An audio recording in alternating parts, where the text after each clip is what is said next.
আপনারা দেখছেন একুশে টেলিভিশন।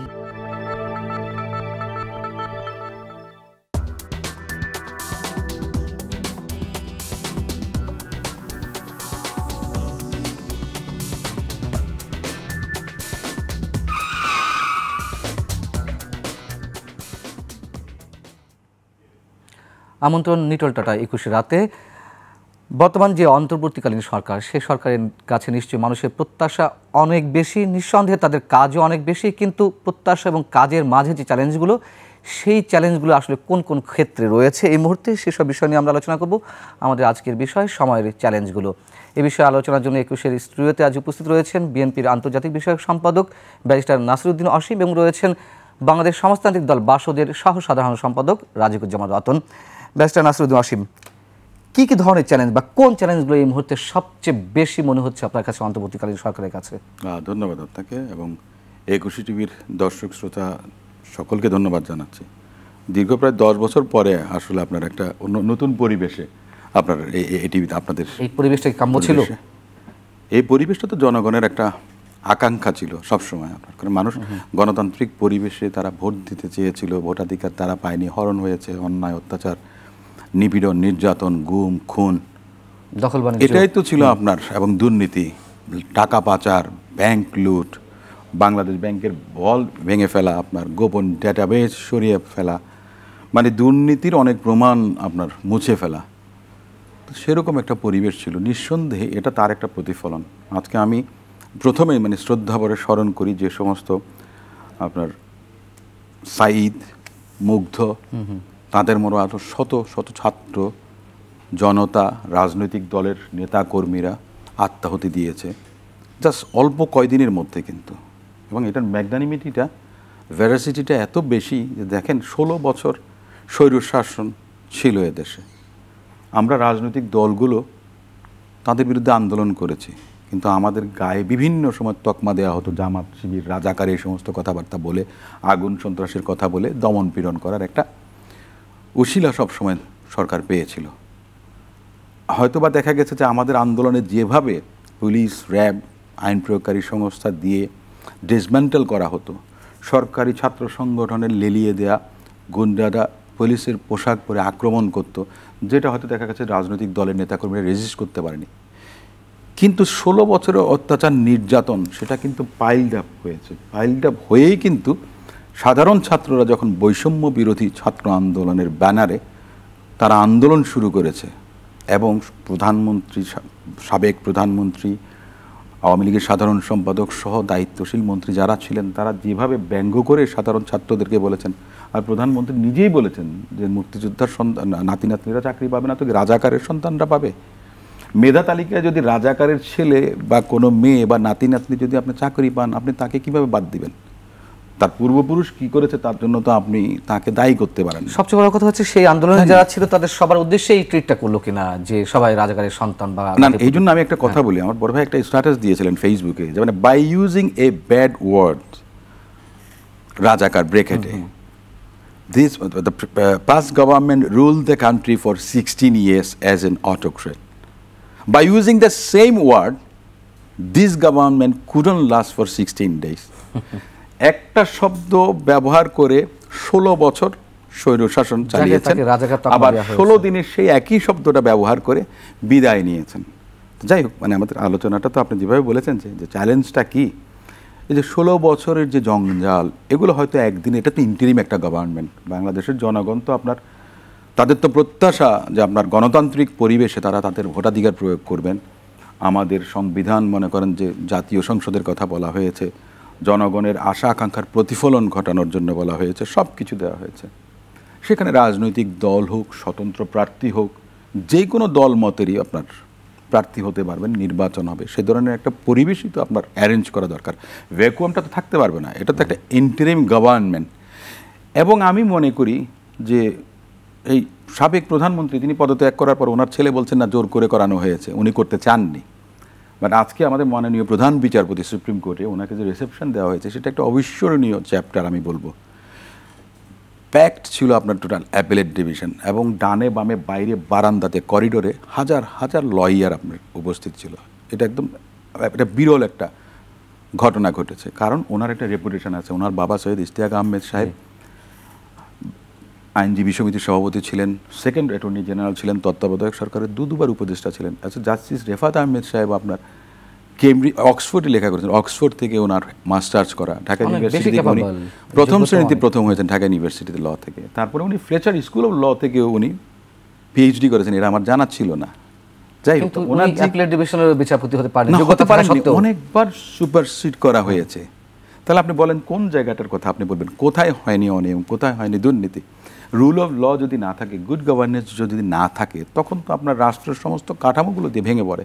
এখন আপনি যে চ্যালেঞ্জের কথা বলেন, যে চ্যালেঞ্জ কোনটা, যে একটা interim government basically the form of caretaker government, এক ধরনের আপনার তাহলে একটা নির্বাচন করার জন্য ওনারা একটা রিজনেবল টাইম নেবেন। আমি মনে করি না যে এটা অনেক বেশি দীর্ঘায়িত হোক, কিংবা আবার মনে করি যে 3 মাসের মধ্যে হবে বলে আমি মনে করি না। তবে একটা রিজনেবল একটা টাইম ফ্রেম থাকা উচিত। আর আপনি যেটা বলছেন, এখানে তো ইন্ডিভিজুয়াল অ্যাডভাইজাররা আছেন, হোম অ্যাডভাইজার আছেন, ল অ্যাডভাইজার আছেন, এডুকেশন অ্যাডভাইজার আছেন, ইন্ডাস্ট্রি অ্যাডভাইজার আছেন। আর চিফ অ্যাডভাইজার বিশ্ববরেণ্য ডক্টর মোহাম্মদ ইউনুস সাহেব, ওনার হাতেও অনেকগুলো মিনিস্ট্রি আছেন, উনি বিভিন্ন অর্গানাইজেশন চালিয়েছেন, ওনার মধ্যে যে অ্যাডমিনিস্ট্রেটিভ ক্যাপাসিটি আছে, আমি মনে করি কালেকটিভলি ওনারা চ্যালেঞ্জ যেটাই থাকুক না কেন ওনারা সেটা মিট করতে পারে। আর আমি যদি একটা জিনিস আমার কাছে চ্যালেঞ্জিং মনে হয়, সেটা আপনার কাছে নাও হতে পারে বা আরেকজনের কাছে নাও হতে পারে। সো চ্যালেঞ্জ বিষয়টা আমি মনে করি একটা আপেক্ষিক বিষয়। ওনারা দেখা গেছে যে সেটা নিশ্চয়ই কালেকটিভলি, এবং বাংলাদেশের জনগণ যদি তাদেরকে সহযোগিতা করেন, আমি মনে করি যে নিশ্চয়ই যে কোনো প্রত্যাশা ওনারা পূরণ করতে পারেন। রাজিকুজ্জামান রতন, চ্যালেঞ্জ তো এই সরকারের গড়ে ওঠাটাই একটা চ্যালেঞ্জ, কারণ এটা তো হওয়ার কথা ছিল না। একটা সুষ্ঠু, অবাধ, গ্রহণযোগ্য নির্বাচন যদি হতো, তাহলে কি এই ধরনের ইন্টারিম গভর্নমেন্টের প্রয়োজন হতো? তার মানে আমাদের সমস্যার শিকড়টা যদি দেখি, তাহলে সমস্যার ফুল, ফল, লতা পাতা, ডালপালা সবই আমরা দেখতে পাবো। সমস্যার শিকড়টা হচ্ছে একটা সুষ্ঠু, গ্রহণযোগ্য, অবাধ নির্বাচনের পরিস্থিতি না থাকা। এবং সেটার ক্ষেত্রে কোন কোন জায়গায় বাধা হয়েছে, অসীম ভাই একটা কথা বলেছেন যে রুল অফ ল। এই রুল অফ ল, এই কথাটাকে ক্রিটিক করার জন্য এই 21 টিভিতে এই কথাটা ক্রিটিক করার জন্য আমাকে 6 মাস আদালত অবমাননার অভিযোগে অভিযুক্ত হয়ে বারবার মানে হয়রানি হতে হয়েছে। শামসুদ্দিন মানিক সাহেবের সুমোটো করেছিলেন, যে আমি বলেছিলাম 10 বছর আগে, হ্যাঁ, আমি দেশে যে আপনার রুল অফ ল বলেন, আসলে এটা বলা উচিত দেশটা হচ্ছে রুলড বাই ল। রুলার তার ইচ্ছা মতো ল তৈরি করছেন এবং সেভাবে তিনি রুল করছেন, আর উনি সালতানাতের মতো চালিয়ে গিয়েছেন কন্টেন্ট। আর একটা কথা বলেছিলেন তারা, যে আইন তার নিজের গতিতে চলবে। আবার বলছেন না, এই কথাটাও এখন একটা কথার কথা হয়েছে, আইন শাসকের ইচ্ছার গতিতে চলে, কখনো গরুর গাড়ির গতিতে চলে, কখনো রকেটের গতিতে চলে। সামনে যদি থাকে বিরোধী দল, তাহলে রকেটের গতিতে চলবে, আর সামনে যদি থাকে নিজের দল, তখন গরুর গাড়িতে গতিতে চলে, অথবা দিক হারিয়ে ফেলে। যাক, আমার এই কথার মধ্যে দিয়ে নাকি the sanctity of the apex court is severely tarnished, এই কথা বলে তিনি সুমোটো করলেন। এবং আদালতে যাওয়ার পরেই প্রথমে বললেন যে আপনি কি অ্যাপোলজি চাইবেন না কন্টেস্ট করবেন? তাই আমি বললাম, আমি যা বলেছি উইথ মাই ওন কনসিয়েন্স আমি কন্টেস্ট করবো। 2 ঘন্টা দাঁড়িয়ে থাকেন। এরকম করে প্রতি মাসে 2 বার করে আমাকে 2 ঘন্টা করে কোর্টে দাঁড় করিয়ে রাখতো এবং একই প্রশ্ন করতো। এরকম করতে করতে শেষে আগস্ট মাস থেকে শুরু হলো, ফেব্রুয়ারি মাসে গিয়ে ডক্টর কামাল হোসেন যখন আমার পক্ষে দাঁড়ালেন শতপ্রণোদিত হয়ে, তখন তিনি বলেছিলেন যে স্যাংটিটি অফ কোর্ট বলতে কি বুঝবো, যে কোর্ট একটা ব্যক্তির একটা কথাতে পারপ্লেক্স ফিল করে, সেই কোর্টের ইন্টিগ্রিটি নিয়ে তো প্রশ্ন তুলতে হবে। ফলে পরবর্তীতে আমি যেহেতু মাপ চাইনি, এই জন্য বললো তাহলে এখন কী করা যায়, করা হচ্ছে আমাকে তখন এক্সোনারেটেড ফ্রম দ্যাট কেসেস, এই কথা বলে করা হলো। তার কিছুদিন পরে দেখলাম, মানে কি, মানে অব্যাহতি দিয়ে দেওয়া, মামলা থেকে অব্যাহতি, মানে মাফও করলো না, আমি মাফও চাইলাম না, কিন্তু অব্যাহতি দেওয়া হলো। এবং এর পরে কিছুদিন পরে দেখলাম এই শামসুদ্দিন মানিক সাহেব তিনি তখন চিফ জাস্টিসকে বলছেন যে তোমাকে শুধু মানে পদত্যাগ নয়, তোমাকে দেশ ত্যাগ করানো হবে। তখন বলছিলাম, আমার এই কথা কি তাহলে আদালত অবমাননা হলো না? এই কথা কি একজন চিফ জাস্টিসকে অপমান করার মধ্যে দিয়ে পুরো বিচার ব্যবস্থার প্রতি একটা হুমকি হলো না? এখন সেই শামসুদ্দিন চৌধুরী মানিক কোথায়? হ্যাঁ, ফলে এগুলো কিন্তু আছেন, দৃশ্যপটে আছেন, আমি ঠিক জানি না। তো ফলে এগুলো হচ্ছে কি, আমাদের এখন প্রথম চ্যালেঞ্জ যেটা বলি, যে যদি সত্যি মনে করি রুল অফ ল, সেই রুল অফ লটা এস্টাবলিশ করা। 2 নম্বর কথা, আমরা জানি যে আমাদের যে রাষ্ট্র পরিচালনার ক্ষেত্রে ওই যে আছে না doctrine of the separation of power, মতেস্কোর একটা কথা ছিল না, যে রাষ্ট্রের যে 3টা স্তম্ভ, বিচার, আইনসভা এবং প্রশাসন, এই 3টার যেমন তার ইন্ডিপেন্ডেন্সি থাকতে হবে, তার তিনটার একটা সমন্বয় থাকতে হবে, একটা রিলেটিভ ইন্ডিপেন্ডেন্স থাকতে হবে, আর পাশাপাশি যেটা হলো ফোর্থ স্টেট মানে সংবাদ মাধ্যমের স্বাধীনতার প্রশ্নটা থাকতে হবে। আমাদের সংবাদ মাধ্যম ছিল সবচেয়ে বেশি মানে ভীত সন্ত্রস্ত একটা প্রতিষ্ঠান। উপরে চাপও ছিল, সেলফ সেন্সরশিপও ছিল। হ্যাঁ, সেক্ষেত্রে কখনো কখনো এরকম হতো যে নতুন নতুন আইনের বেড়াজালে প্রথমে ডিজিটাল সিকিউরিটি অ্যাক্ট, তারপর সাইবার সিকিউরিটি অ্যাক্ট। আচ্ছা, ডিজিটাল সিকিউরিটি অ্যাক্ট এবং সাইবার সিকিউরিটি অ্যাক্টে সবচেয়ে বেশি ইয়ে হয়েছেন, নিপীড়িত হয়েছেন কারা? দেখবেন যে হয় রাজনৈতিক প্রতিপক্ষ, না হলে সাংবাদিক। ফলে রাজনৈতিক প্রতিপক্ষকে দমনের নতুন হাতিয়ার এবং সাংবাদিককে চুপ করিয়ে রাখার একটা হাতিয়ার। আমরা মনে করি এই যে চুপ করিয়ে রাখা, 16 বছর চুপ করিয়ে রাখলে 16 দিনে তার একটা যে বিস্ফোরণ ঘটে সেটা সামাল দেওয়ার উপায় থাকে না। ফলে এই চুপ করে রাখার যে প্রবণতা, এটা একটা বড় চ্যালেঞ্জ। তারপরে আরেকটা চ্যালেঞ্জ যদি আমরা মনে করি যে সেই চ্যালেঞ্জটা কোথায় আছে, সেই চ্যালেঞ্জটা আছে আমাদের প্রশাসনে। প্রশাসন হচ্ছে প্রজাতন্ত্রের কর্মচারী, কিন্তু তারা বোধহয় পাবলিক সার্ভেন্ট, তারা পাবলিকদেরকে সার্ভেন্ট বানিয়ে রাখতেন। তো এই মানসিকতা থেকে যদি মুক্ত করা না যায়, তাহলে কি হবে? হঠাৎ করে একজন মানুষের শত কোটি হাজার কোটি টাকার সম্পত্তি কোত্থেকে আসে? আমাদের না সংবিধানে আছে যে অনুপার্জিত আয় ভোগ করা যাবে না, মানে যে আয় আপনি উপার্জন করেননি সেটা ভোগ করতে পারবেন না। সংবিধানের কথা তো আমরা মাথায় তুলে রাখতাম সংবিধানকে। তাহলে এই যে যারা কত টাকা বেতন পান এবং কিভাবে তাদের খরচ করেন, এইটা আমাদের কর্মকর্তা কর্মচারী, যদিও কর্মকর্তা কথা আমাদের সংবিধানে নাই, কিন্তু আমরা তো কর্মকর্তা শব্দটা ব্যবহার করি, যে এরা কেমন করে এই জীবনযাপন করতেন, এই বিষয়ে আমাদের একটা জবাবদিহির জায়গাটা আনতে হবে।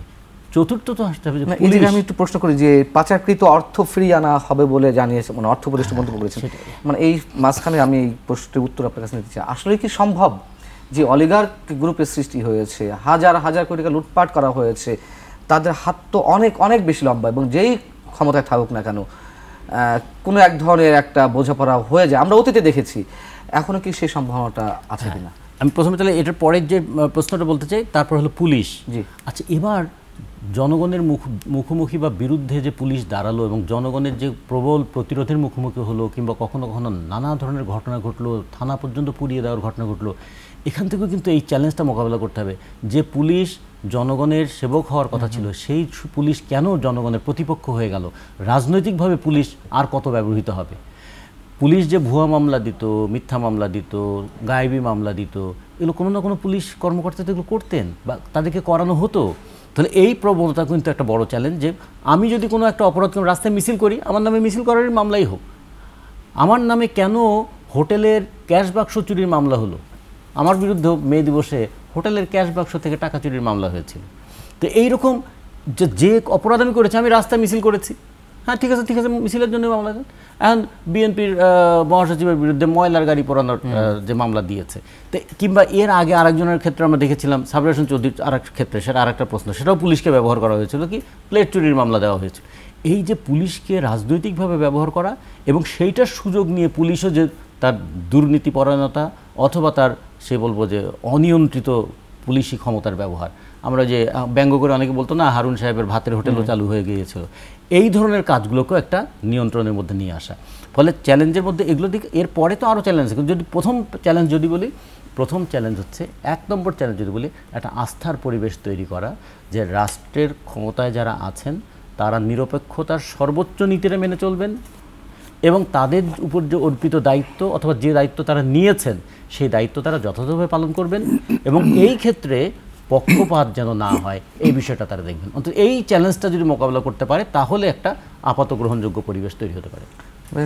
অসীম অনেক ধরনের চ্যালেঞ্জ তো রয়েছে, যেমনি রাজিকুজ্জামান রতন বলেন যে আইন শৃঙ্খলা জনিত যে চ্যালেঞ্জগুলো কিংবা প্রশাসনিক চ্যালেঞ্জ, এর পাশাপাশি আরও অনেক কিছু আছে, রাজনৈতিক বিচার বিভাগীয় সংস্কার কিংবা রাজনৈতিক সংস্কার, অর্থনৈতিক সংস্কার এবং বিশেষ করে মূল্যস্ফীতির যে ভয়াবহ সংকট আমরা গত 3-4 বছর ধরে প্রকট আকার ধারণ করেছে, আমরা হারে হারে টের পাচ্ছি সাধারণ মানুষ। এইগুলোর মধ্যে যদি স্পেসিফাই করার কথা বলা হয় আপনার কাছে, যে অ্যাডভান্স কি করা উচিত? আপনার প্রায়োরিটাইজ যদি করতে হয় তাহলে রতন ভাই যে কথাটা বলেছেন, প্রশাসনিক সংস্কার, পুলিশের সংস্কার, রতন ভাই অলরেডি বলেছেন যে মানে জনগণের বন্ধু হবার কথা, তার পরিবর্তে হয়ে গেছেন শত্রু। পুলিশ মুখোমুখি দাঁড় করাচ্ছে না, শুধু আপনার পয়েন্ট ব্ল্যাঙ্ক থেকে নিরস্ত্র মানুষকে গুলি করছেন। আবু সাঈদের আত্মত্যাগটা বা তার যে নির্মম অসহায় অসহায় না, সে বীরের মতো দাঁড়িয়েছিল, বীরের মতো দাঁড়িয়েছিল, তার হাত খালি হাতে সে দাঁড়িয়েছিল। তাকে যে গুলি করা হয়েছে যেভাবে পরপর কয়েকবার, তো যে নিরীহ মানুষের উপরে, নিরস্ত্র যখন তখন নিরীহ, সাহসী, বুক ভরা সাহস ছিল তার সাহসের কারণে মনে করেন সাধারণ ছাত্ররা আরো বেশি বিক্ষুব্ধ হয়েছে, প্রাণ সঞ্চার তাদের মধ্যে হয়েছে, যেটাতে তারা আর কখনো পেছনে হাঁটার সুযোগ নেই ভেবেই তারা সামনের দিকে চলে গেছে, যার কারণে পুলিশ একসময় বাধ্য হয়েছে পিছু হটতে। তারপরেও তো তারা গুলি করেছে, এর মধ্যে পুলিশ মারা গেছে, সাধারণ মানুষ মারা গেছে, বাইপাস আর বাইস্ট্যান্ডার দেখা গেছে জানলা থেকে আপনার দেখছে, সেখানেও দেখা গেছে পুলিশ নির্বিচারে গুলি করেছে। তো এই ধরনের একটা অবস্থা কারা করেছে? এরা দলীয়করণ, দলীয়ভাবে তারা নিয়োগ পেয়েছে। আমি একটা কথা বলেছিলাম আগেও যে দলীয় হোক তাতে কোনো সমস্যা নেই, কিন্তু আপনি যখন চাকরিতে ঢুকবেন বা অনেক বিচারপতি আছেন দেখা গেছে আওয়ামী আইনজীবী পরিষদ বা আমাদের বিএনপি বা অন্য দলের আইনজীবীদের সংগঠনের সঙ্গে জড়িত, কিন্তু আপনি যেদিন বিচারকের আসনে বসবেন সেদিন কিন্তু আমি মনে করি, আমি দেখেছি অনেককে, সে কিন্তু ভুলে যান তার পাস্ট আইডেন্টিটিটা। এবং আমি পুলিশে এমনও লোক দেখেছি যে হয়তো দেখা গেছে ছাত্রলীগ করেছে, কিন্তু আপনার তার মধ্যে এখন এইটা নাই, আপনার যে রাজনৈতিক যে এইটা ছিল সেটা নেই, সে আপনার একজন প্রফেশনাল হিসেবে একটা ইনস্টিটিউশনের একটা পার্ট হিসেবে সে কাজ করেছে। তো সেরকম যদি দক্ষ হয়, যোগ্য হয়, নিশ্চয়ই আপনার তারা থাকবে। কিন্তু আপনার দেখতে হবে যে বাকিদের কী অবস্থা, দলীয়করণে যে অন্ধ দলীয়করণ আপনি যদি সেভাবে রাখেন তাহলে তো আপনার সরকারের জন্য একটা বড় চ্যালেঞ্জ হয়ে যাবে। ঠিক তেমনই আপনার সচিবালয়ের কথা বলেন, আমলাদের কথা বলেন, বিভিন্ন জেলায় আপনার ডিসি এসপিদের কথা বলেন, সে সমস্ত জায়গাতেও যারা দলীয়ভাবে অন্ধ ছিলেন, যেখানে বলা আছে যে রতন ভাই বললেন যে যেখানে আপনার প্রজাতন্ত্রের চাকুরিজীবী ওনারা, সার্ভেন্ট অফ দ্য রিপাবলিক, এটা কিন্তু কনস্টিটিউশন আছে, সার্ভেন্ট অফ দ্য রিপাবলিক, সেখানে আমরা সার্ভেন্ট, ওই সামন্ত প্রভুর মতো। এটা কি আপনি দায়িত্ব নিয়ে বলবেন বা বলতে পারেন যে এটা শুধু 16 বছরই হয়েছে?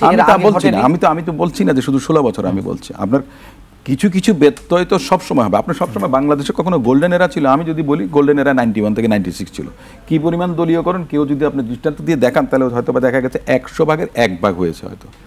আমি বলবো দায়িত্ব নিয়েই বলতে পারি, আমি প্রমাণ করে দেখাতে হবে যে দলীয়করণ হয়েছে 91 থেকে 96। আমি ওই গভর্নমেন্টকে বলবো যে গোল্ডেন এরা ছিল বাংলাদেশের, আমি বলবো।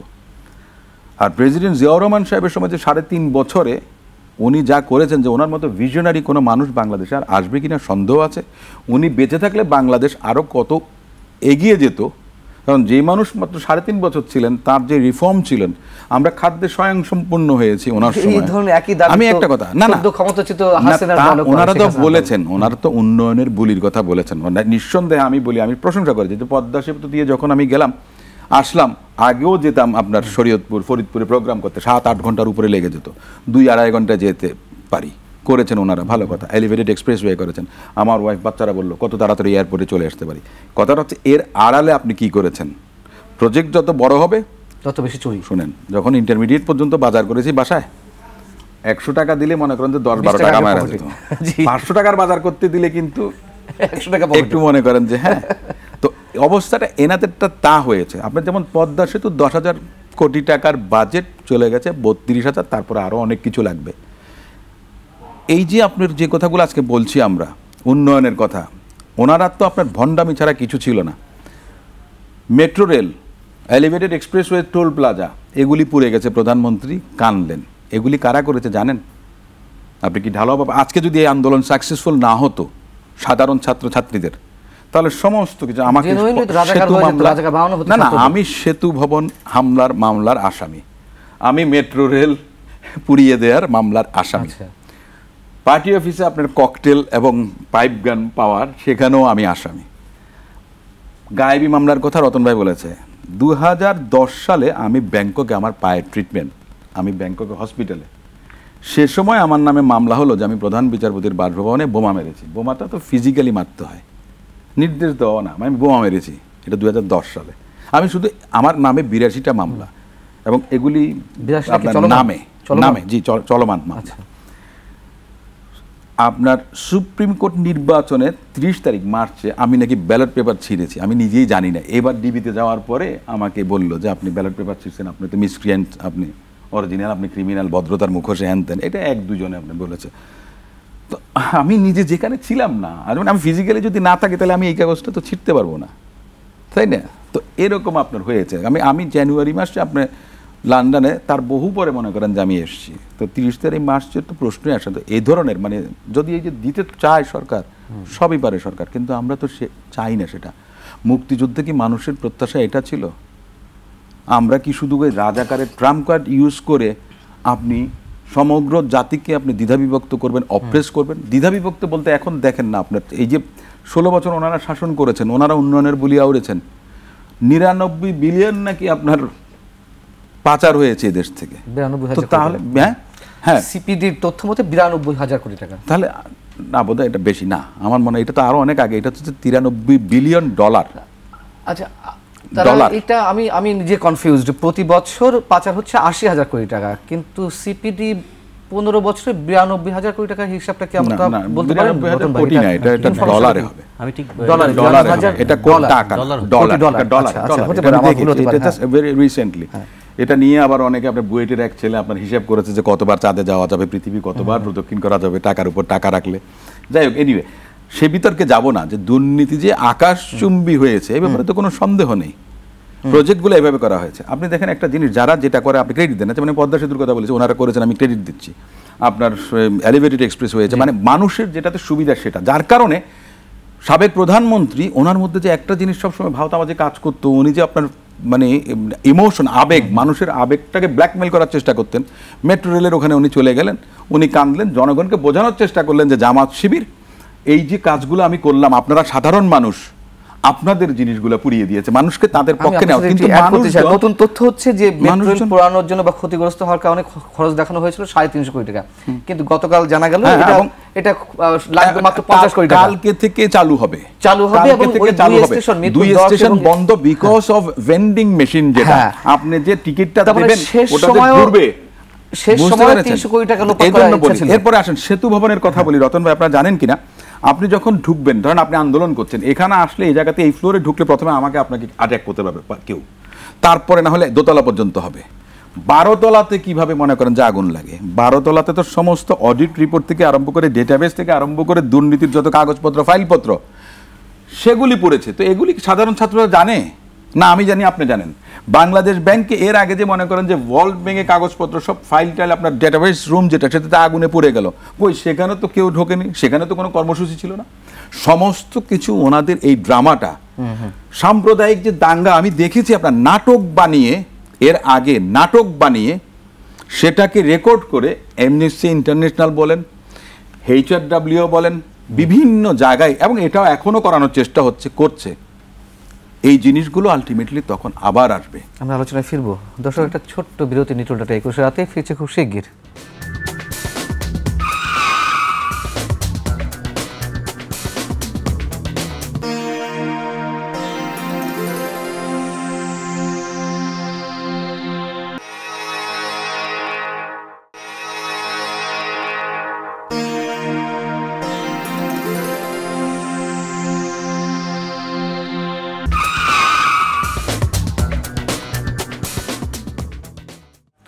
আর একবার আমন্ত্রণ নিটল ডেটা 21 রাতে। আমরা একটু রাজ্যকে, যেমন রতন, আপনার কাছে আসতে চাই। পুলিশি পোশাক চেঞ্জ হচ্ছে, পুলিশের যে ইউনিফর্ম সেটি বদল করা হচ্ছে, এবং নিঃসন্দেহে পুলিশের প্রতি মানুষের অনাস্থা চরম পর্যায়ে। আবার সাম্প্রতিক সময় যে সহিংসতা গুলো দেখা গেল, সেখানেও মানুষের প্রতিও পুলিশের একটা আস্থার অভাব, যার কারণে তারা পথে নামছিলেন না বা আইন শৃঙ্খলা পরিস্থিতি উন্নয়নের জন্য কাজ করছিলেন না, নীরব ছিলেন। পোশাক চেঞ্জ করলে কি সব ধরনের সংকটের সমাধান হয়ে যাবে, নাকি সাইকোলজিক্যালি কিছু একটু মানে মানসিক অবস্থার পরিবর্তনের জন্য এই ব্যবস্থা? একটা জিনিস খেয়াল করার মতো, আমাদের এই ভূখণ্ডের মানুষ বারবার যে যত আন্দোলন করেছে, সেই আন্দোলনের প্রতিপক্ষ কিন্তু পুলিশ ছিল। যখন ব্রিটিশ বিরোধী আন্দোলন যখন করেছিল, তখনও তো সামনে প্রতিপক্ষ পুলিশ ছিল। ভাষা আন্দোলন যে করেছিল, সেই আন্দোলনের যে গুলি চালিয়েছিল, সেটাও তো পুলিশ ছিল। আবার 69-এর গণ অভ্যুত্থানের প্রতিপক্ষ পুলিশ ছিল। 90-এর স্বৈরাচার বিরোধী আন্দোলনের ক্ষেত্রেও কিন্তু প্রতিপক্ষ পুলিশ ছিল, এবারও পুলিশ ছিল। কিন্তু খেয়াল করে দেখুন, পুলিশ আন্দোলনের প্রতিপক্ষ, কিন্তু পুলিশকে মানুষ কখনো শত্রু মনে করে না। তারা মনে করে যে পুলিশ হচ্ছে গভর্নমেন্টের, সে তার ডিসিশনটাকে এক্সিকিউট করে। এখন শত্রু বলতে বাধ্য হচ্ছে। হ্যাঁ, ফলে পুলিশের পুলিশের গুলিতে মরেছে, কিন্তু পুলিশকে আক্রমণ করার ঘটনা কিন্তু খুবই কম। ওই স্বদেশী আন্দোলনের সময় টার্গেট করে কিছু বড় পুলিশ কর্মকর্তাকে হত্যা করা ছাড়া পুলিশের উপর এটা তেমন কোনো ঘটনা নেই। আরো ভয়ঙ্কর দেখলাম অবস্থা দেখলাম আমরা যে সেনাবাহিনীর উপর আক্রমণ, সেটাও ঘটেছে। এইবার যে ঘটনাটা ঘটেছে দেখুন, গত 15 বছর ধরে পুলিশকেও কীরকম দলীয় কাজে ব্যবহার করতে করতে বিতর্কিত করা হয়েছে। একটা ঘটনা ঘটলে অজ্ঞাতনামা 1000, এই 1000 অজ্ঞাতনামা মানে মানুষ মনে করতো এটা একটা মানে গ্রেপ্তার বাণিজ্য হবে। রিমান্ডে নেওয়ার আইনগত বিধান কি আছে অসীম ভাই ভালো বলতে পারবেন, কিন্তু রিমান্ডে নেওয়া মানেই মানুষ মনে করে যে তার হাত পা ভেঙে দেওয়া অথবা এই হাত পা ভাঙার ভয় দেখিয়ে তার কাছে টাকা নেওয়া। আবার যে অপরাধ কেউ করে নাই সেই অপরাধের জন্য তার বিরুদ্ধে মামলা করা, এগুলো হতে হতে মানুষের মধ্যে যে একটা পুঞ্জীভূত ক্ষোভ, এবং তার সঙ্গে যুক্ত হয়েছে দেখুন যখন বাচ্চা বাচ্চা ছেলেমেয়েরা গুলিতে মারা যাচ্ছে, কিংবা রোকেয়া বিশ্ববিদ্যালয়ের সাইদের ওই বুক চিতিয়ে দাঁড়ানো এবং একটা নিরস্ত্র মানুষের উপর একটা ছোট্ট হাতে লাঠি ছিল, তাকে সরাসরি গুলি করে মারা, এবং গুলি করার পরে রিপোর্টটা এরকম দেওয়া যে সে সতীর্থদের ইটপাটকেলের আঘাতেই মারা গেছে। এগুলো হচ্ছে কি পুলিশের ভাবমূর্তিটাকে ভীষণভাবে নষ্ট করে দিয়েছে। এটা কিন্তু পুলিশের সাধারণ সদস্যরাও বলেছে যে আমরা এইভাবে জনগণের প্রতিপক্ষ হতে চাই নাই, আমাদেরকে বানানো হয়েছে এই জায়গায়। এবং তার খেসারতটা কি, যে থানা পুড়েছে, পুলিশের উপর আক্রমণ হয়েছে, পুলিশ সদর দপ্তর বলেছে প্রায় 42 কিংবা 44 জন পুলিশ মৃত্যুবরণ করেছেন, আহত হয়েছে প্রায় 1002-এর মতো পুলিশ।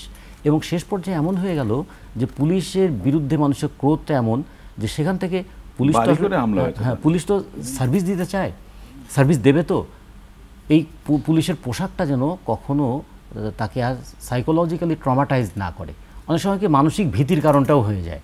ফলে এই কারণে একটা পোশাকের কিন্তু একটা সাইকোলজিক্যাল ইফেক্ট আছে। পুলিশ যদি মনে করে যে পোশাকটা একটু চেঞ্জ হলো, তার অন্যান্য শুধু পোশাকটা চেঞ্জ হবে না, গায়ের পোশাক না, পোশাকের ভিতরে যে মানুষটা থাকবে তার মানসিকতাটাও যদি চেঞ্জ হয়।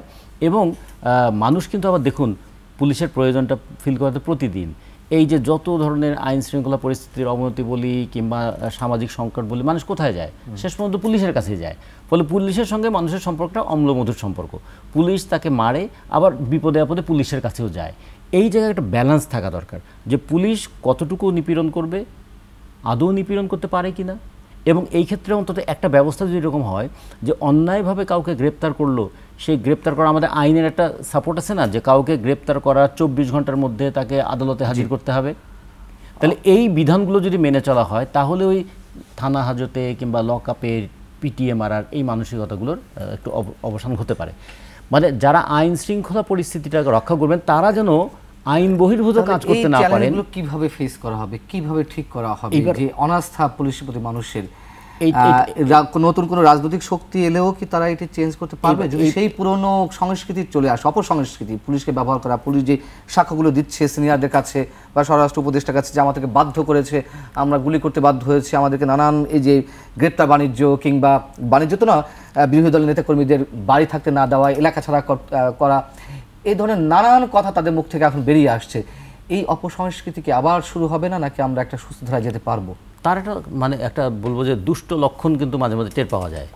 ফলে আমরা মনে করি সিস্টেমটাকে একটু হাত দিতে হবে। মানে এখানে কিন্তু ব্যক্তির সদিচ্ছাটা গুরুত্বপূর্ণ নয়, এখানে হচ্ছে একটা সিস্টেমের মধ্যে ফেলতে হবে।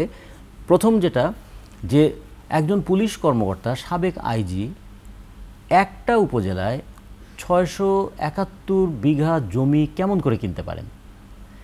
একটা পুলিশের যত বড় কর্মকর্তাই হন না কেন, ঢাকা শহরে 8টা ফ্ল্যাট কিংবা 6টা ফ্ল্যাট কিংবা 4টা ফ্ল্যাট কেমন করে কিনতে পারেন? এই যে আয়ের সঙ্গে অসঙ্গতিপূর্ণ তার যে জীবনযাপন, এগুলোকে একটা আইনি বিধানের মধ্যে নিয়ে আসা দরকার।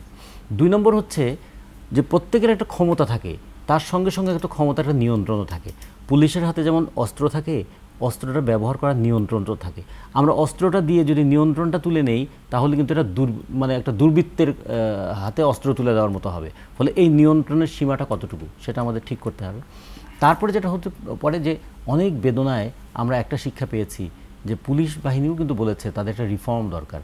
আমরা যেটা রাজনৈতিক দলগুলো সে 1861 সালের পুলিশ আইন পুলিশের সদস্যরাও কিন্তু বলছে আমরা এখান থেকে একটু মুক্তি পেতে চাই, আমরা আর দলীয় লাঠিয়াল বাহিনী হিসেবে ব্যবহৃত হতে চাই না।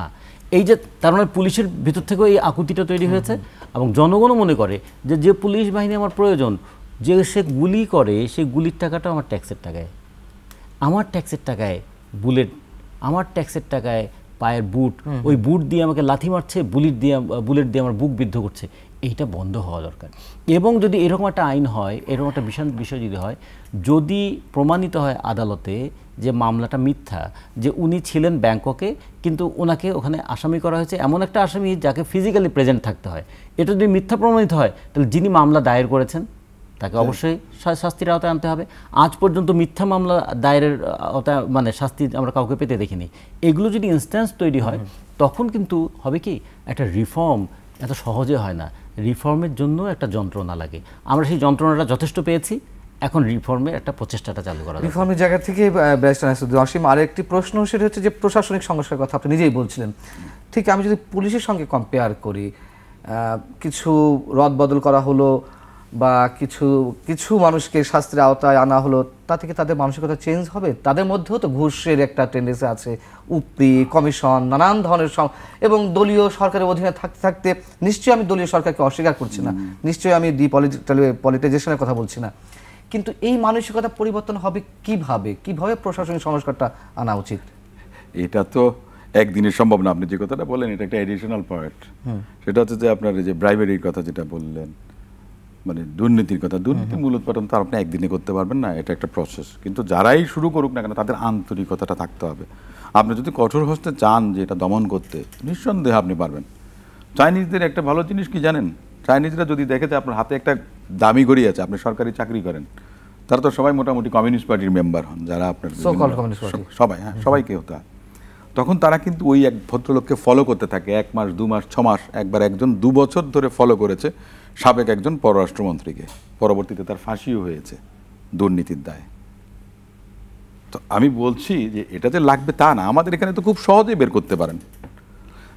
আমাদের এই যে সাবেক প্রধানমন্ত্রী ছিলেন, উনি যখন পত্রিকায় আসলো যে 400 কোটি টাকার মালিক ওনার পিয়ন, উনি যে একটা কথা বলেছেন আপনারা খেয়াল করেছেন, উনি বললো ওই ওর বিরুদ্ধে অভিযোগ পাইছি, আমি ওর 6 মাস আগে বাইর করে দিচ্ছি। শুধু বাইর করে দিচ্ছি 6 মাস আগে আপনি কিন্তু বলেন নাই, আপনার পত্রিকায় যখন আসছে 400 কোটি টাকার মালিক, আপনি 6 মাস আগে জানতেন, যার কারণে আপনি বের করে দিয়েছেন, কিন্তু আপনি কখন ব্যবস্থাটা নেন নাই। আপনি বলছেন 6 মাস পরে যে আমি এই জন্য তারা বের করে দিয়েছি। তার মানেটা কি? আপনি দুর্নীতিকে প্রশ্রয় দিয়েছেন। আপনার বাসায় ছিল সবসময়, আচ্ছা ঠিক আছে করছে, ঠিক আছে, ব্যাস 400 পর্যন্ত নিছে, আমার মতো তো আর 4 লাখ কোটি নেয় নাই, ঠিক আছে বিদায় করলাম। এটা যদি হয় তাহলে তো হবে না, আপনি একদিনে সব কিছু সম্ভব না। দেখুন পুলিশের উর্দির কথা যে বলেছেন, আমি দুর্নীতির প্রসঙ্গে আসছি বা আমরা প্রশাসনিক সংস্কারের কথা, রতন ভাই যেটা বলছে, হ্যাঁ পোশাক একটা ইম্পর্টেন্ট জিনিস। রতন ভাই বলেছে ওই যে শেখ সাদির দাওয়াতে গেছেন, আপনার কাপড় চোপড় ভালো ছিল না, খাবার দাবার এন্টারটেনমেন্ট, পরে আবার কাপড় চেঞ্জ করলেন, সেম জিনিস। দেখেন থানার পুলিশ তাদের যে পোশাক আর ডিবির পোশাক দেখলে কিন্তু আরও বেশি ভয় পায় মানুষ।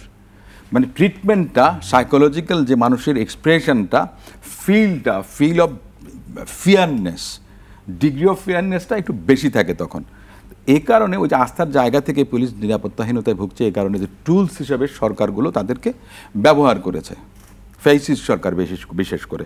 তো সেক্ষেত্রে আপনার পোশাক হলে তখন তারাও একটু ভালো ফিল করবে। আর দ্বিতীয় কথা, আমি আরেকটা জিনিস বলি যে আমাদের পার্টির অ্যাক্টিং চেয়ারপারসন জনাব তারেক রহমান সাহেব, উনি কয়েকদিন আগে আমাদের একটা মিটিং ছিল, সেখান থেকে বলেছেন যে পুলিশে যারা ভালো আছেন, আপনারা মনে করেন আপনারা আসেন, আপনাদের নিরাপত্তা আমাদের নেতাকর্মীরা দেবে। এবং নেতাকর্মীরা কিন্তু ঘুরে ঘুরে বিভিন্ন জায়গায় যাচ্ছে, নিরাপত্তাটা কেউ যেন হঠাৎ করে তাদের উপরে অ্যাটাকটা না করে, অ্যাটলিস্ট অন্তত রেজিস্ট করতে পারে প্রাইমারি স্টেজে। আর দ্বিতীয় কথা হচ্ছে যে আপনি যদি এই রেস্টোরেশনটা না করতে পারেন, তাহলে কি সারাদিন আমি কি পাহারা দিব? ছাত্ররা পাহারা দেবে? তা না, আইন শৃঙ্খলা পরিস্থিতি দেখভালের দায়িত্বই তো পুলিশের উপরে, পুলিশিংটা তো এসছে সে কারণে। ঠিক সেম জিনিস অ্যাডমিনিস্ট্রেশন, এখন সেটা তো মনে করেন যে পুলিশ না হয় আপনাকে গুলি করেছে, আপনি জানলেন সে আপনার এই করেছে, কিন্তু অ্যাডমিনিস্ট্রেটিভ যে গুলিগুলো করেছে তাদের কি হবে? তাদেরকে তো সাধারণ মানুষ জানে না। কিন্তু যারা বর্তমানে আছেন উপদেষ্টারা, ওনারা প্রত্যেকে অভিজ্ঞ, ওনারা খোঁজখবর নিয়ে আমি মনে করি যে যারা দলনিরপেক্ষ তাদেরকে নিয়োগ দেন, তাহলে তারা জনগণের জন্য প্রজাতন্ত্রের কর্মচারী হিসেবে কাজ করবেন। না হলে ওই যে দলীয় একটা সিম্প্যাথি থেকে যাবে, অনুকম্পা থেকে যাবে, ঠিক মতো ওনারা পারফর্ম করতে পারবেন না। আপনি যে কথাটা প্রথমে বলেছেন, চ্যালেঞ্জটা কি? চ্যালেঞ্জটা প্রতিদিন আমি মনে করি যে এই নতুন অন্তর্বর্তীকালীন সরকারের সময় প্রতি মুহূর্তে চ্যালেঞ্জ আছে, প্রতি মুহূর্তটাই তাদের কাছে চ্যালেঞ্জিং, যে কোনো মুহূর্তে যে কোনো কিছু হতে পারে। সো ওনাদেরকে সতর্ক থেকে সেই জায়গাগুলো ওনাদেরকে বন্ধ করতে হবে।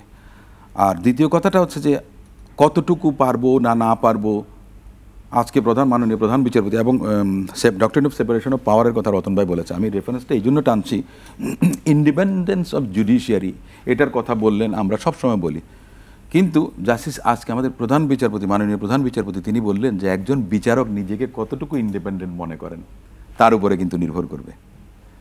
ইন্ডিপেন্ডেন্স অফ জুডিশিয়ারি তখন এনশিওর হবে যখন বিচারক মনে করবেন যে নিজে স্বাধীন।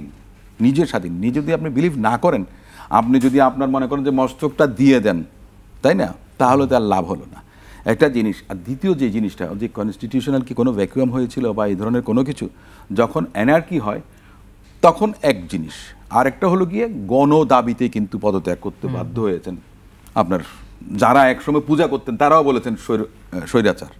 যারা একসময় পূজা করতেন আমি দেখেছি তারাও বলেছেন স্বৈরাচার, মানে সরকার। তো সেক্ষেত্রে আপনার যেমন আমাদের আর্টিকেল 7 এর মধ্যে বলা আছে যে আর্টিকেল 7টা হচ্ছে যে সলেন এক্সপ্রেশন অফ পিপলস উইল, মানুষের আকাঙ্ক্ষাটাই হচ্ছে যে আপনার আর্টিকেল 7-এ বলা আছে যে মানুষ কি চায় সেটাই আইন। সংবিধান তো আমাদের সর্বোচ্চ আইন, মানুষের চাওয়াটাই আইন। তার মানে পদত্যাগটাও বৈধ, সাংবিধানিক, কারণ আপনি মানুষের আকাঙ্ক্ষা, এবং সেটা ছিল কি পদত্যাগ, ছাত্র জনতার দাবিটাই ছিল এটা। তো সেদিক থেকে আমি মনে করি এই সরকার মানে এটা ভাবার কোনো কারণ নেই, বা বাংলাদেশের জনগণেরও ভাবার কোনো কারণ নেই যে এটা একটা অসাংবিধানিক সরকার। না, আমি মনে করি যে এটাই সাংবিধানিক সরকার এই মুহূর্তে, সময়ের প্রয়োজনেই তো ডেফিনেটলি ডক্টরিন অফ নেসেসিটি যে কথাটা আছে সেটাই। তাহলে যদি আপনার এই সমস্ত কিছুর ঊর্ধ্বে থেকে নির্বিঘ্নে কাজ করতে হয়, তাহলে ওনাদেরকে কিছু পথ কণ্টকাকীর্ণ, এ ব্যাপারে কোনো সন্দেহ নেই। তাদের কথা যদি শুনতে হয়, যেমন রতন স্বরাষ্ট্র উপদেষ্টা, আমাদের খুব পরিচিত মুখ, জেনারেল শাখাওয়াত হোসেন, তিনি বলেছেন রাজনীতিবিদদের উদ্দেশ্যে বলেছেন, স্পেসিফিক্যালি আওয়ামী লীগের উদ্দেশ্যে কিছু কথা বলেছেন, আর ওভারঅল পলিটিশিয়ানদের উদ্দেশ্যে কিছু বলেছেন, পলিটিক্যাল দলগুলোর উদ্দেশ্যে বলেছেন যে চাটুকার মুক্ত, দালাল মুক্ত রাজনীতি শুরু করা দরকার। এই বিষয়ে আপনার মন্তব্য, তা কি আদৌ কখনো এই বাংলাদেশে হবে? এবং উনি বলেছেন যে চাটুকার পরিবেষ্টিত হয়ে পড়েছিল বিধায় আজকে শেখ হাসিনার এই দুর্দশা এবং দেশেরও এই দুর্দশা। একটা জিনিস খেয়াল করে দেখুন, আমাদের স্বাধীনতার পর থেকেই ওই শেখ মুজিবুর রহমানের একটা খুব বেদনার কথা আমরা বলি না, যে চাটার দলরা সব খেয়ে ফেলে, আমি দেশ বিদেশ থেকে ভিক্ষা করে নিয়ে আসি, চাটার দল সব খেয়ে ফেলে। সেই দিন ছিল চাটার দল, আর সেই চাটার দল কালচারালি চাটুকার হয়েছে, আর ক্ষমতার দিক থেকে ডাকাতে রূপান্তরিত হয়েছে। এখন আর চেটে খায় না, কেড়ে নেয়। এই পরিস্থিতিটা ক্রমান্বয়ে কেন এই জায়গায় এলো, তার একটা রুট কজটা আমাদের দেখতে হবে। 2, আমাদের ক্ষমতাসীনরা কি একটু প্রশংসা শুনতে পছন্দ করেন? ক্ষমতাসীন কিন্তু খোদ প্রধানমন্ত্রী তো প্রশংসা শুনতে পছন্দ করতেন, তার সংবাদ সম্মেলনগুলোতে বলা যায়। এইখানে তাহলে তার ইয়েটা কি হবে, তার সেফগার্ডটা কি হবে? আমি দুঃখিত, আমি প্রধানমন্ত্রী বলছি, সাবেক প্রধানমন্ত্রী। জি, যেমন অসীম ভাই একটা কথা বলেছেন না, যে শুধু স্বাধীনতা দিলে হবে না, নিজেকেও তো স্বাধীন ভাবতে হবে। যে কারণে সেই বুর্জুয়া গণতান্ত্রিক বিপ্লবের সময় কথা একটা এসেছিল, eternal vigilance is the price of liberty. তুমি স্বাধীনতার মূল্য কীভাবে দিবা, তোমার নিজের ভিতরে সেই ভিজিলেন্সটা আছে কিনা। এই জন্য অনেক সমস্যার মধ্যে কিছু মানুষকে আমরা মাথা উঁচু করে থাকতে দেখি। এই মাথা উঁচু করে যে মানুষগুলো থাকে, তারা কি আমাদের সমাজে শ্রদ্ধেয় হবে, নাকি মাথা নিচু করে জুতার ফিতা বেঁধে দেয় যে মানুষ, সেই মানুষগুলো সমাজে গুরুত্বপূর্ণ হবে? এটাও কিন্তু আমাদের মানে চয়েস করতে হবে। ফলে মানুষের একটা বলবো যে একটা মানুষের একটা কালচারাল চেঞ্জটাও দরকার। তার সঙ্গে যে জিনিসটা দরকার, জবাবদিহিটা হচ্ছে সবচেয়ে বড় চ্যালেঞ্জ। ইভেন এটা আমাদের এই অন্তর্বর্তীকালীন সরকারের ক্ষেত্রে প্রযোজ্য। তারাও কিন্তু একটা জবাবদিহির বাইরে থাকতে পারবেন না, এবং তারা যদি এইটা শুরু করে দিয়ে যান যে আমরাও যেমন জবাবদিহির বাইরে নই, কেউ জবাবদিহির বাইরে থাকতে পারবে না, এটা যদি একটা স্টার্ট করি, তাহলে মনে করবো যে আমরা রাজনীতিতেও এই জায়গাটা আসতে পারবে। তা নাহলে কথা তো আবার ব্রিগেডিয়ার শাখাওয়াত হোসেন বলে ফেলেছেন যে যেসব গণমাধ্যম চাটুকারিতা করবে সেগুলো বন্ধ করে দেবো। যদিও তিনি বলেছেন পরবর্তীতে যে আমি রাগের মাথায় বলেছি গণমাধ্যম বন্ধ করার কাজ আমার না, এটা তথ্য মন্ত্রণালয়ের, তবে এটা হওয়া উচিত। আপনি যে কথাটা বলছেন সেটা একটা জিনিস খেয়াল করতে হবে, যখন পদে থাকবো তখন কিন্তু আমি বিপদেও থাকি, কারণ আমি পদে থেকে যে কথাগুলো বলি মানুষ সেগুলো খেয়াল করে। ফলে রাগের মাথায় কথা সবসময় বলা ঠিক নয়। তবে কথাটা সত্য, সেটাই যে যারা দালালি করবে, সত্য কথা বলার চাইতো তাদের কাছে মানুষ চায় সঠিক কাজটা। অনেক সত্য কথাই হয়তো অনেক বইয়ে লেখা আছে, কিন্তু সঠিক কাজটা না হলেও সত্য কথাটা কিন্তু এক সময় এটা একটা মানে অনেকে বলে না, এই সমস্ত কথাগুলো একটা টিস্যু পেপারের মতো, মানুষ ইউজ করে ফেলে দেয়। কিন্তু আমরা মনে করি এগুলোকে কাজের কথায় রূপান্তরিত করতে হবে। সেটা করতে গেলে আমি মনে করি সামনে 2টা চ্যালেঞ্জ আছে। একটা হলো যে অর্থনীতিতে যে ভয়াবহ ধস নেমেছিল, সেই অর্থনীতির লুটপাট কিন্তু শুধু অর্থনীতিতে থাকে নাই, সেটা সংস্কৃতিতেও তৈরি হয়েছিল। কিভাবে মানে কোনো ধরনের আয় উপার্জন না করেও প্রচুর টাকার মালিক হয়ে যাওয়া যায়, একটা পিয়ন 400 কোটি টাকার মালিক হতে পারে, এই যে একটা সংস্কৃতির অধঃপতন হয়েছিল, এই জায়গায় যেমন একটা ব্রেক দরকার। 2 নম্বর হচ্ছে, ধরুন আমাদের $7 বিলিয়ন প্রতি বছর দেশ থেকে পাচার হয়ে যায়, তথ্য বলছে। পদ্মা সেতু করতে আমাদের লেগেছে $3 বিলিয়ন। যদি বেশি খরচ ধরি, তাহলে প্রতি বছর যে পরিমাণ টাকা পাচার হয়ে যায়, প্রতি বছর 2টা করে পদ্মা সেতু করতে পারতাম আমরা। তাহলে কি হারালাম? আর একটা কি, দেশের মানুষের যদি আস্থাটা দেশের উপর ফিরে আসে, 1,49,00,000 মানুষ দেশের বাইরে আছে, তারা $22 বিলিয়ন পাঠায়। ওরা যদি টাকাটা প্রপার চ্যানেলে পাঠায়, এই 22 বিলিয়ন থেকে 34 বিলিয়নে রূপান্তরিত হওয়া খুবই সহজ। তার মানে প্রায় $12 বিলিয়ন তারা বেশি পাঠাবে, যেটা হুন্ডিতে আসে সেটা আসবে না। তাহলে IMF-এর কাছে 3.5 বছরে আমি $4.5 বিলিয়ন লোন দিচ্ছি, আর ওনারা 1 বছরেই আমাকে $12 বিলিয়ন পাঠিয়ে দিতে পারে। এই মানুষ যদি একটা আস্থা পায় যে আমার টাকাটা দেশে লুটপাট হবে না, আমার দেশের টাকাটা চুরি হবে না, আমার দেশের টাকাটা পাচার হবে না, ফলে আস্থা ফিরিয়ে আনতে পারলে সেটা রাজনীতিতে যেমন তার গুণগত পরিবর্তন ঘটাবে, প্রশাসনকে নিয়ন্ত্রণ করতে সহযোগিতা করবে, পুলিশের মনন জগতে পরিবর্তন ঘটাবে। সবচেয়ে বড় কথা, ওই যে সাইদের মতন এই দেশ আমাদের, বুক দিয়া দরকার হলে আঘাত বুক পেতে নেব, কিন্তু দেশটাকে রক্ষা করব, এই মানসিকতাও তখন দেশের মধ্যে গড়ে উঠবে। ফলে সামগ্রিক বিবেচনায় যে বেদনাময় পথ আমরা পেরিয়ে এসেছি, তা ভবিষ্যতে যেন আমাদের স্বপ্নের পথ নির্মাণ করতে পারে। এই জন্য এই অন্তর্বর্তীকালীন সরকারকেও কিন্তু একটা জবাবদিহির মধ্যে থাকতে হবে, এবং এই জবাবদিহিটা সমস্ত স্তরে ছড়িয়ে দিতে হবে। জবাবদিহিতে কথা বলা হচ্ছে অসীম, সে একই প্রশ্ন যে ব্রিগেডিয়ার সাখাওয়াত সাহেবের কথাটা আমি খুবই সিগনিফিকেন্টলি ধরেছি যে চাটুকার মুক্ত, দালাল মুক্ত রাজনীতি করতে হবে। আপনি একজন পলিটিশিয়ান হিসেবে দেশের অন্যতম বড় রাজনৈতিক দলের, আপনার কি মনে হয় সেটা কি সম্ভব? সেই রাজনৈতিক চর্চা দলগুলোর মধ্যে, আমি কোনো স্পেসিফিক কোনো দলের উদ্দেশ্যে বলছি না, সামগ্রিক অর্থে বিশেষ করে বড় দলগুলোর মধ্যে কি সম্ভব? অবশ্যই সম্ভব। আর যুগের চাহিদা মিটিয়ে যদি চলতে হয়, আমার মনে হয় আগামীতে তাই করতে হবে। আমি তো অস্বীকার করি না, সব দলেই থাকে, কিন্তু এটা সাইকোফ্রেন্ড যারা, তারা সব সময় থাকবে, সব দলেই আছে, আগামীতেও যে থাকবে না। কিন্তু আপনি যদি রিফর্ম না করেন, এবং উনি যে ইঙ্গিতটা দিয়েছেন, পলিটিক্যাল অ্যাক্টের কথাও বলেছেন, পলিটিক্যাল অ্যাক্টটা তো নিঃসন্দেহে কি ধরনের হতে পারে? মানে না, সেটা তো আপনার মনে করেন যে পলিটিক্যাল অ্যাক্ট, সেটা হচ্ছে যে আপনি যেমন RPOর তো অনেক কিছুই আছে, অনেক কিছু আমার জানা নেই, আবার অনেক কিছু মনে করেন আপনার নতুন করে অ্যাড হতে পারে, নতুন কিছু, সেটা ভিন্ন জিনিস। কিন্তু রাজনৈতিক দল প্রত্যেকের কিন্তু নিজস্ব একটা কনস্টিটিউশন আছে, সব দলেরই, রাজনৈতিক দলের। কথাটা হচ্ছে যে আপনি যে চাটুকারের কথা বলেন, চাটুকারের এক্সিস্টেন্স তো কোথাও নেই, কিন্তু সেটা তৈরি হয়, সৃষ্টি হয়।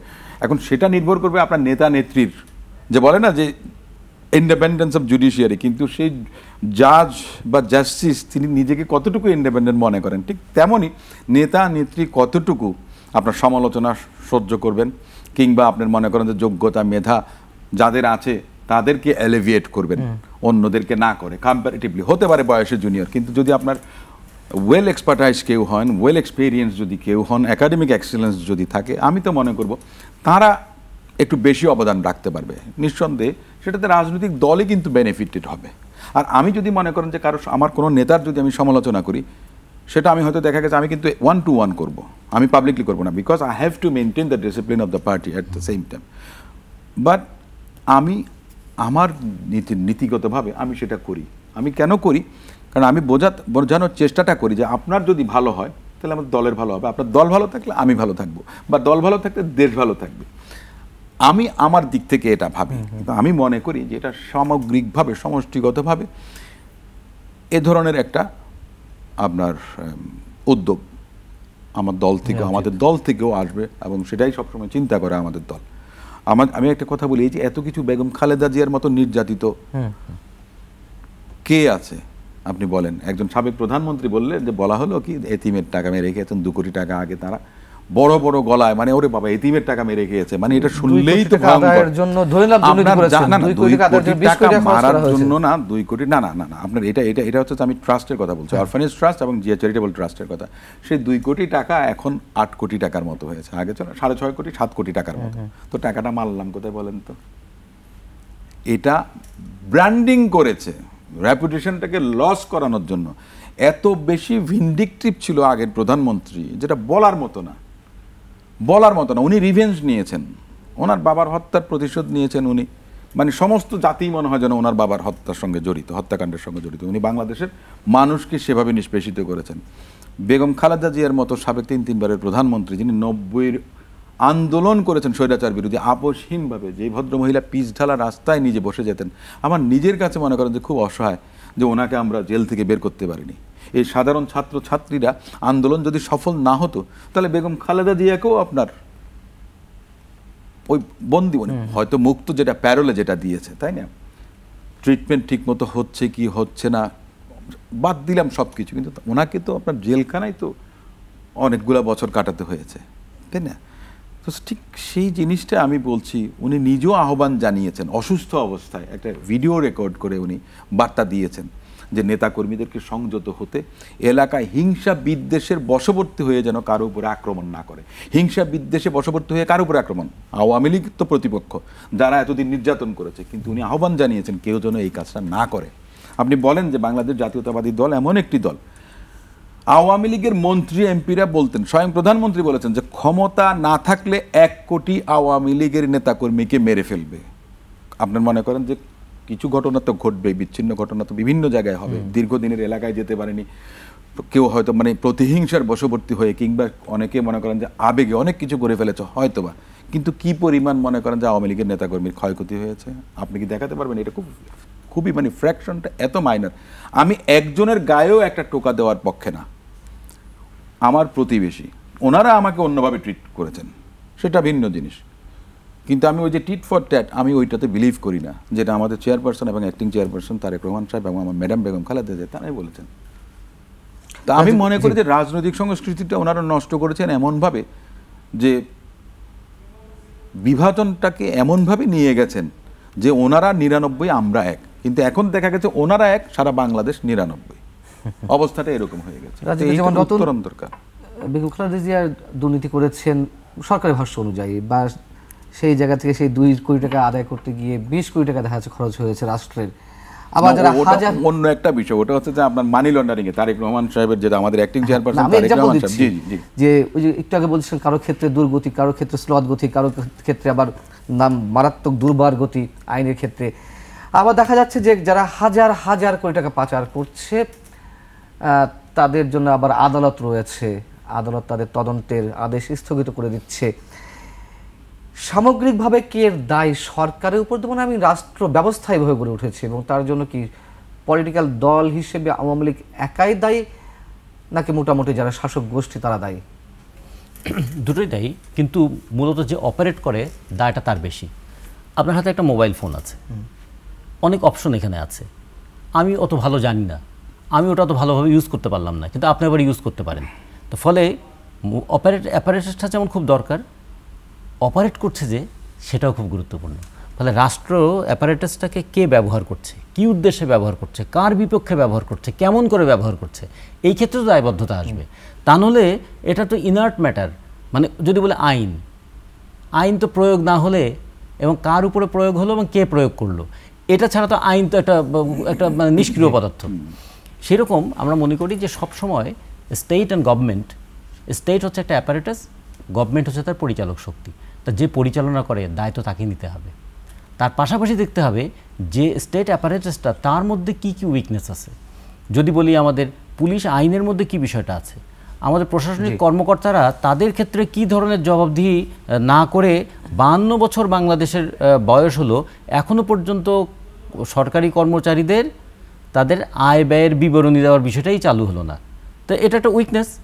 ফলে এগুলো আমাদের একটু বিবেচনায় নিয়ে আসতে হবে। অনেক ধন্যবাদ রাজিকুজ্জামান রতন, ধন্যবাদ ব্যারিস্টার নাসিরুদ্দিন হোসেন। দর্শক, শেষ করছি, এই ছিল আজকে আমাদের আলোচনার বিষয়। সময়ের চ্যালেঞ্জগুলো নিয়ে আলোচনা করছিলাম। অবশ্যই চ্যালেঞ্জ অনেক রয়েছে, নিশ্চয়ই সংক্ষিপ্ত পরিসরে আলোচনা নিশ্চয়ই শেষ হওয়ার কথা নয়, চলতে থাকবে হয়তো। ভালো থাকুন, শুভরাত্রি।